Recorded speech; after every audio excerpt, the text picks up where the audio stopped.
Our first one is just what I would consider a medium level.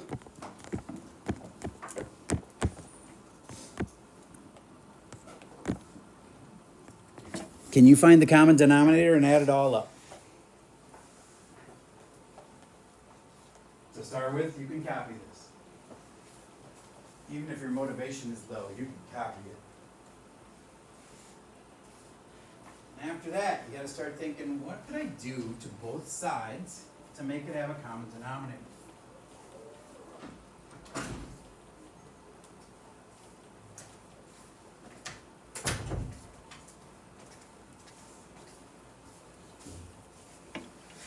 I hope you were thinking about multiplying by the other denominator. That's what we did. Now, does it have a common denominator? Well, not yet. Not until I multiply this side by something here and here. What would I multiply by over there? 2. And next, you got to remember these implied parentheses that I just put in blue. Man, math has got a lot of little picky stuff like that. Because without those parentheses, it would be 2x plus 1. And that's different. Because with the parentheses, it's going to look like this one. See, we want this to be a common denominator. We need the parentheses. And it'll be 2x plus 2 if you multiplied it out. All right, but you don't multiply out the bottom. And that seems weird, because usually you do. But not when it can be factored like this. Because at the end, I'm going to say, if you can factor it, you should. So why multiply it all out and then have to refactor it? All right, now this one's the easy kind because you're just going to put an x with another x, and then there's a 1 at the end, and it's super simple. But what you really don't have to do this time, you don't really have to distribute this because that's just a 1 in front. And so that makes this one really easy.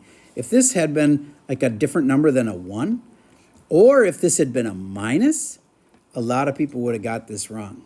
But with it just being a regular 1 in front, you just have an x here and an x here makes 2x plus 1. Raise your hand if you had that one right. Yes, question, comment. What is the x in the front of 2x? Okay, hold on a second here. Oh my gosh, you're right. I forgot this 2 right there. That was an honest just oops. So then it's 2x plus an x, which makes a 3x. Good catch. Thank you so much for saying something. There we go. Okay, now that's an easy one. And even I messed that one up. Just a dumb little forgot to do it on top and bottom. All right, but what if this had been negative? Would you have known that the minus would move up to the top number? Why does it go with the top number? Because it can't go to the negative, can't go to the top and the bottom. Otherwise, it would cancel. So the negative has to go one of the 2 places, and it goes on this number, and then you'll distribute that. See if you can remember that for 2 minutes, because here's another one. 3 over x minus 1 plus 2, 2x over 3. Now, right away, I could see some poor kid thinking, I'm going to cancel those 3's. Nope, this is an add problem. If this was a times problem, you could cancel those 3's. Get that common denominator going. The safest thing is to just put them all in parentheses. And now stop. I just realized I wanted to make this hard. So what do you think I'm going to change? Remember how I said that it would make it really hard if? Subtract, you are correct. This plus, we're going to change that to a minus, and you might think, well, that's no big deal. A ton of kids are going to screw up that negative. Watch, you'll see.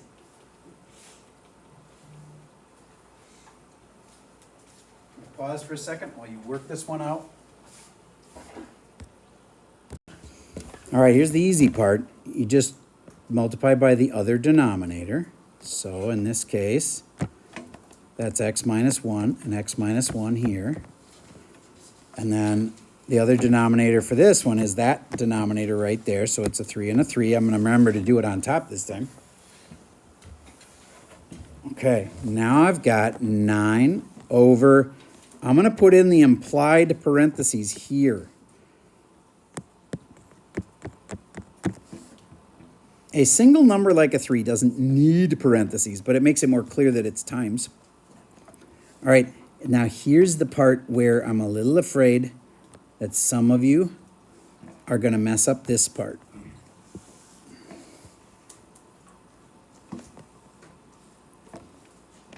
Did you know it was negative 2x squared plus 2x?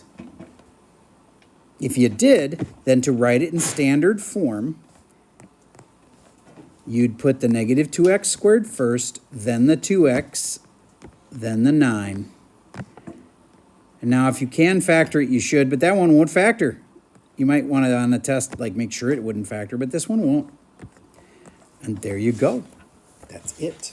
Raise your hand if you actually did that one successfully. Nice. That's about as hard as they get.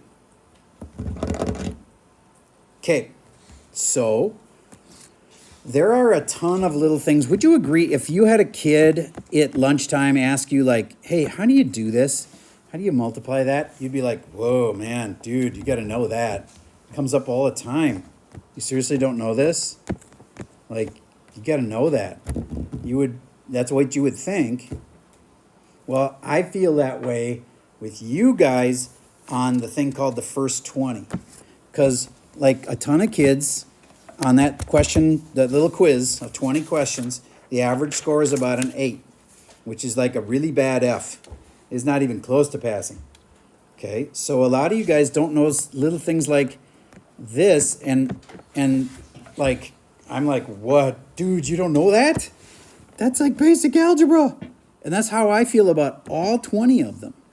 So my point is, I told you we were going to keep coming back to that thing. Well, we're coming back to it today.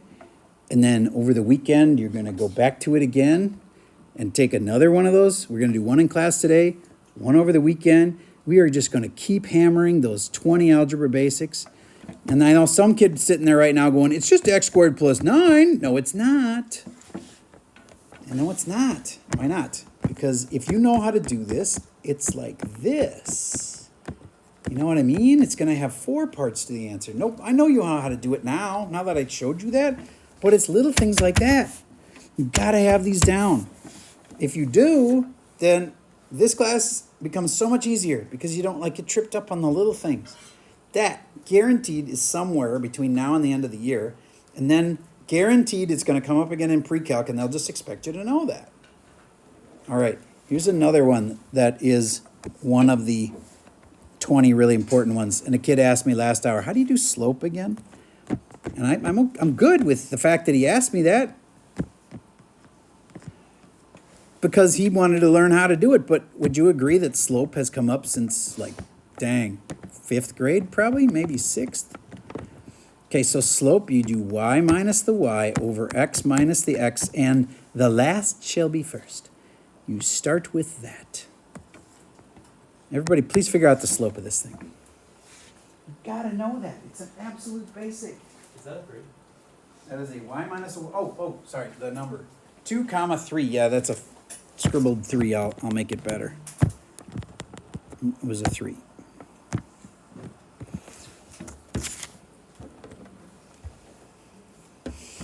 You start with the negative 8. If you didn't know that, that's how you're supposed to start. And then from there, it's not that bad. What's the other y? 3. So you go minus 3. Over. You got to start with the same point then and use the 2 out of it. And go backwards again, minus 2. Negative 11 over 0? What the heck? What that means is this does not have slope.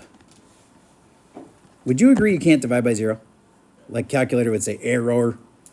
Now if I actually showed you these 2 points, let me show you why. 2, 3 is like there, and 2, negative 8 is like there. What's the slope of a line that goes straight up and down? There is no slope. Yeah, you can't do it. So it's okay that it was divided by 0. It makes sense. There's no slope of that. It's an infinite slope would be another way I would see you understood it if you said that. All right, so that was slope. There's so many little things. Here's another one.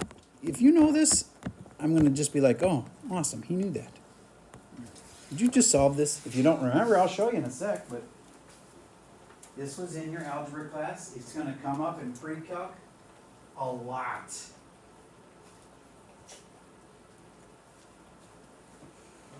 Absolute values come up anytime you have a squared and you're solving it. You know, kind of like this.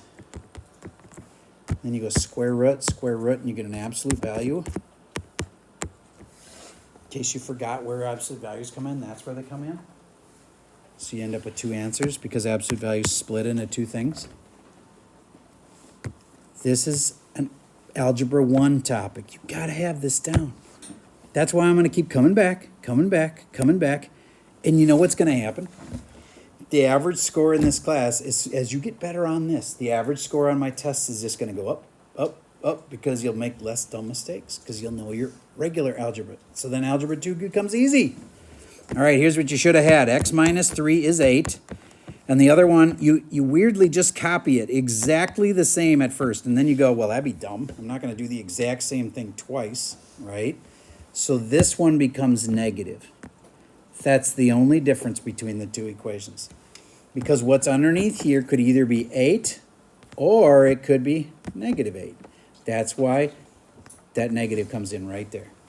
And then, again, if you can't solve two simple little equations like this, what are you even doing trying to take Algebra 2 if you can't do this? And the final answer, negative 5. And there you got two answers, 11 negative 5. Who had those two answers? Raise your hand if you did. Okay, good. So that's another one of these. Now, I can't cover all of them. It would take too long to cover all of them. But between you and your partner, and if you both don't understand one, what you're going to do is you're going to raise your hand. I'll walk over, and I want to keep it super quick because I got to get to a lot of groups, right? And if you and your partner are stuck on problem 13, I will walk over there and go, oh, all you do is this. And then I'll help you. I walk on to the next group, okay? And you, as a group of 2, will try to rock this first 20 as homework. And whatever we don't finish in class, it's your homework for tonight. It's 20 questions. And you might be like, 20 whole questions? If you're good at this, you can do it in 8 minutes. 8 minutes. Really, if you really understood it all, 8 minutes. Now, I know you're not there yet. But it shouldn't take more than the rest of the class time. So ideally, you and your partner, you get done during class right now. There's one last one I want to talk about, and it is like this. X squared minus 9x equals negative 4. And a lot of people are like, I have no idea how to solve that. I just want to remind you that there's this thing called the quadratic formula, and it's written up on the board. But I got to do one thing first before I can use this whole x equals negative b plus or minus square root b squared minus 4ac all over 2a. Before we can use that formula, you got to know what to do to this equation to set it up first. Do you know the little do this first? What's the first step?